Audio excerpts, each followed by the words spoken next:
Hey everyone, in this video I have just one pretty straightforward LEGO City set to share with you. This is new for 2020. It's the Race Boat Transporter. Let's check it out.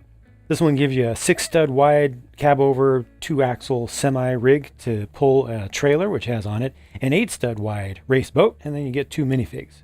The cab unit honestly is nothing too special. You know, it's using the same basic formula for its build that LEGO has been using for city cab over semis for quite some time now. Most of it is just studs on top construction with a single core studs on the side piece that's used on the front. It's a 2 by 6 by 2/3 piece, and it's just if you've built anything that looks remotely like this from LEGO City, then you have built essentially this in the past.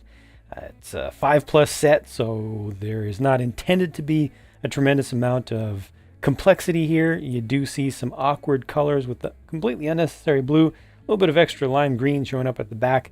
I think that could have been done without, or could have been covered up a little bit, but as you can see, just 2 axles. There's some sort of canister on the back. I'm assuming that's supposed to represent a fire extinguisher. They've got some lines that they brought in to kind of bring in some of the extreme team design without using stickers, but then it does use the sticker up on top for the arrow bit up here, and then on the front you can see a couple used. And just to make this a little bit different from things that they've done before, they changed the shaping of the bumper. So just above the bumper it kind of curves in a little bit to make it slightly unique. You know, it's nice they at least try there to not have them be just the exact same thing from season to season. And the cab is pretty simple. It does have an offset seating position. You may have the ability to put a second figure in there. It's theoretically possible, but you need to have the arms very carefully set up so that they don't run into each other. But inside, instead of a coffee mug, interestingly, this one has a water bottle. The trailer is all about function over form. It's a pretty straightforward gooseneck design. It doesn't really even latch into the fifth wheel there, but it stays well enough. And then you just have this narrow core, and it's really just the absolute minimum to hold on to the boat. The good news is that it does hold on to the boat just fine, so it definitely does its job. Just want to get that slotted in, and it has a little thing to hold on to the nose so this won't go anywhere. And yeah, it's stable, you know, again, does its job. Honestly, the more I look at this race boat, the more I am satisfied with its color scheme. Originally, well, this may be just a little bit of my own bias. I generally don't like red and green trying to contrast against each other. Yeah, they are supposedly very complementary colors, Christmas and all that, but it just doesn't work that well for me usually. But with this one, I'm getting it. I'm definitely getting it. You know, with the red in the graphics and then these 2 stripes right here. They're very strong, and I like the shape. I think it's really the shape that works out for me.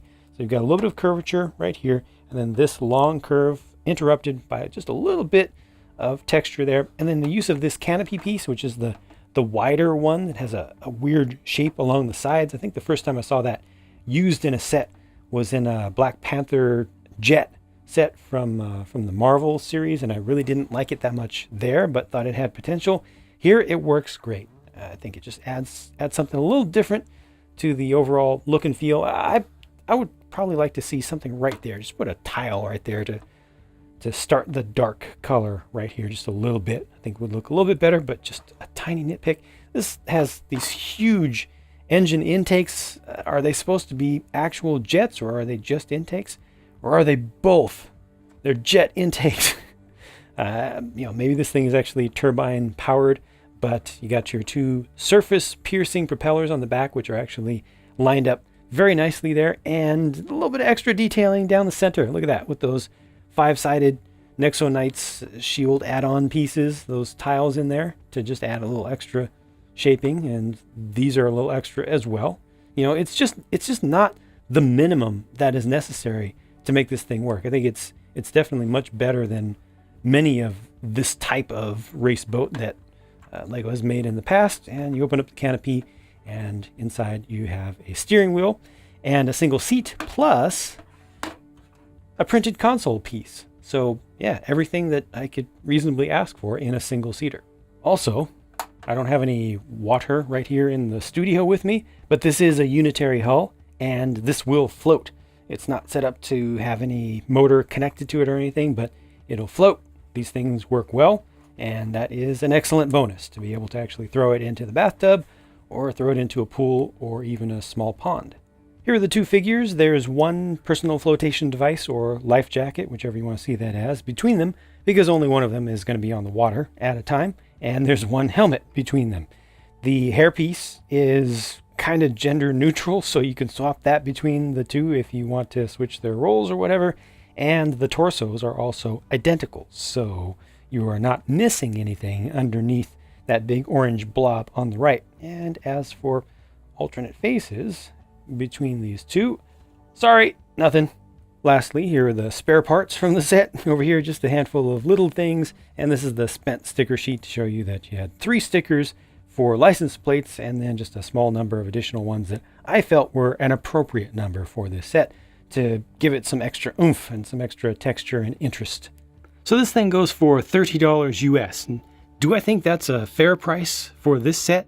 Yes, I do. I absolutely do. For the amount of stuff that you get here, for the quality of the build, especially considering that it's intended to be a 5+ set, I think they did a pretty good job with the design, and just the volume of stuff I think is pretty proper for that price. I mean, look at the price to part ratio even. I mean, that's kind of in just what oftentimes is the normal range for Lego City sets, even that don't have a huge pair of pieces like the unitary boat hull set involves. The top part and the inner part that's gray on this one is one piece, and that's ABS plastic, just like regular Lego pieces, and then the bottom piece is a softer part.